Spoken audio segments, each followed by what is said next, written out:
কাজে কাজকে আগাইয়া দিবে। শুরু করো, শুরু করাটাই হইল আসল কঠিন কাজ। শুরু হয়ে গেলে এরপরে এটা সীমানা পর্যন্ত আল্লাহ পৌঁছে যাবে। একজন আজান দিতে হয়, একজন আজান সাহস করে একজন আজান দিতে হয়। আজান দিলে পরে দেখবেন এখানের মধ্যে মুসল্লি পাইবে, জমাত পাইবে। প্রথম আপনি দেখলেন আপনি একা,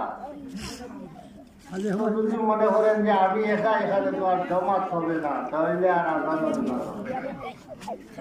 তাহলে এখানে আর জমাতের ব্যবস্থাই হবে। আপনি হিম্মত করে আওয়াজ দেন, আজান দিয়ে দেন, এরপরে দেখবেন ওই আজান শুনিয়া আশেপাশে থেকে লোক আসতেছে, এখানে জমাত অনুষ্ঠিত হয়ে যাবে। এই জন্য যারা প্রথমে হিম্মত করে তারাই আসল কামিয়াব, হিম্মত ছাড়া কামিয়াবি আসে না। এই জন্য শায়রে বলে, হিম্মত বুলন্দার নজদে খলক খুদা, হিম্মত বুলন্দার নজদে খলক খুদা, কে বাশদ এতেবার তু বকদরে হিম্মত তু।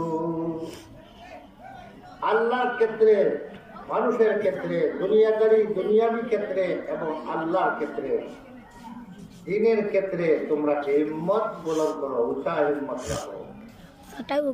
তোমার হিম্মত যেভাবে হবে সেইভাবে তোমার মান মর্যাদা সাব্যস্ত হবে হিম্মত মোতাবেক। এই জন্য হাওরের মধ্যখানে একটি মাদ্রাসা বলছে, চতুর্দিকে মানুষও নাই, রাত্রি হইলে খালি শিয়াল আর শিয়াল, সেই শিয়ালের বালের মাঝখানে আর মাদ্রাসা। মৌলানা মুর্তজা উনি সাহস করছেন, হিম্মত করছেন, সাহস করিয়া আরম্ভ করেছেন। আলহামদুলিল্লাহ, ধীরে ধীরে ধীরে ধীরে কামিয়াবির পথে যাইতেছে। ধীরে ধীরে এর দিকে মানুষের আকর্ষণ বৃদ্ধি হবে ইনশাআল্লাহ। এই ময়দান এইভাবে ময়দান থাকবে না, বাড়ি করে ভরপুর হয়ে যাবে। তখন দেখবেন মাদ্রাসাটা খুব সেন্টারে হয়েছে। এখন তো মনে হইতেছে মাদ্রাসাটা কোন জায়গায় পড়বে, কোনো দিকে কোনো আশ্রয় নাই।